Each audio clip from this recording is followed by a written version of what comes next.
So I'm kind of like super excited that you decided to watch this video because I somewhat intrigued you about what I said. I'm hoping anyway. So for all of you haters out there who are gonna like scream at me and tell me I'm going to hell, I don't care because I know there's no hell. So if you want to hate on my video, go right ahead. Put all your little comments. Tell me I'm going to hell. Tell me I'm a terrible person. Because this is the truth, okay? And if you can't handle the truth, sorry, but it's the truth. And that's exactly what I'm here to teach, is the truth. That's what I'm here to preach, is the truth. And the truth is that Yeshua wasn't alone in his mission. He had a divine counterpart, Sophia, aka Mary Magdalene. And the church ripped her out of the story because they knew what her power was. Sophia. Major love to Sophia. Major love to Sophia. Okay? The divine feminine is just as important as the divine masculine. Okay? Stop with the power struggle. Really, stop with the power struggle. It has absolutely nothing to do with whether or not you have a penis or a vagina. It has everything to do with your balance within. So stop screaming about gender. You have either a penis or a vagina because you are meant to either be the seed or the creator. That's it. That's it. Okay? So stop freaking out about it. Okay? Now, let's get back to Yeshua and Sophia. Okay? They came together for a reason. They had a mission. And if you look at all of that which they did, according to the Bible, it's not a complete story. It's not. They lived for, their mission. And their mission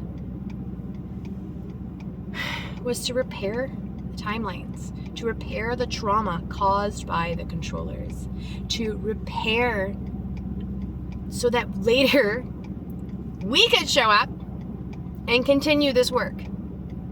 Okay? I do not care what you think about this. This is my 38th time here.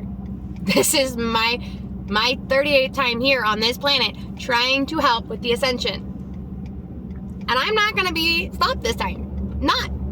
If you don't like what I have to say, go ahead, put it in the comments, do whatever you have to do. Hate, because that's division and separation, and that's how the controllers continue to control you.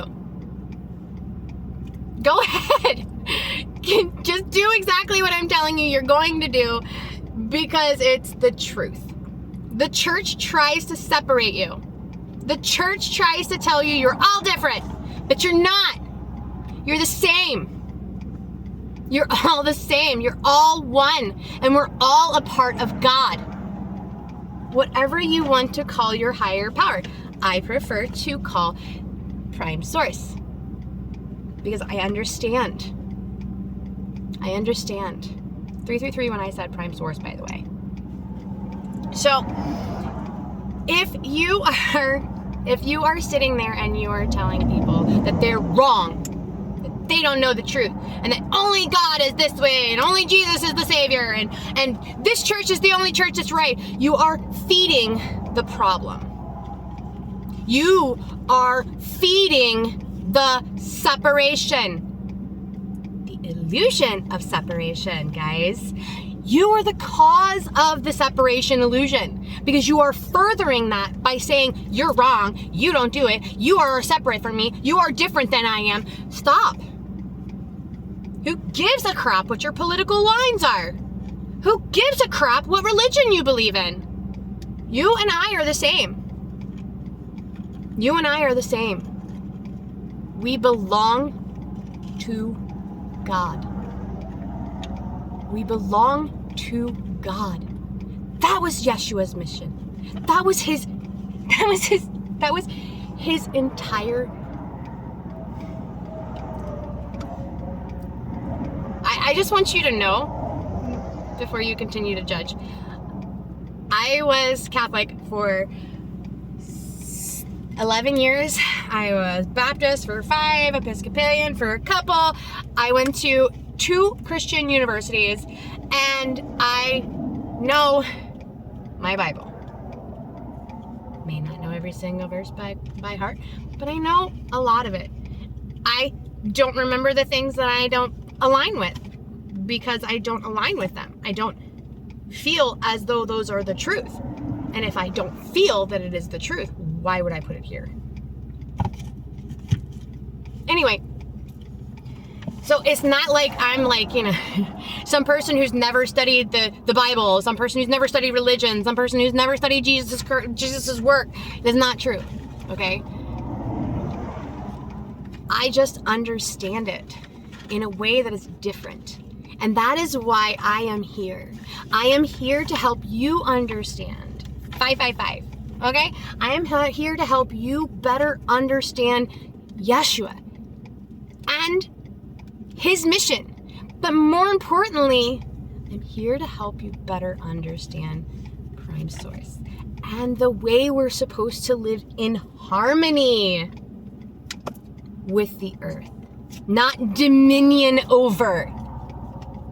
How ridiculous of us as humans who live a short 75-year life to think we are better than a tree that lives hundreds of years.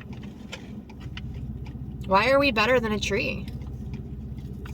Why are we better than the grass that comes back every single year? Endless life, endless abundance, endless growth. You allow grass to grow, it'll grow forever. How are you better than that? You don't do that. Let's look at all of the rest of life. How resilient is nature? How resilient are we? Think about it. We have a bad day and we scream at everybody. A tree gets ripped in half by a storm and it continues to grow. Sometimes at an angle. One of my favorite trees on the property that we just lived at was at an angle, fully growing at a 45-degree angle. That's how resilient nature is. And we can't even handle someone calling us a bad name?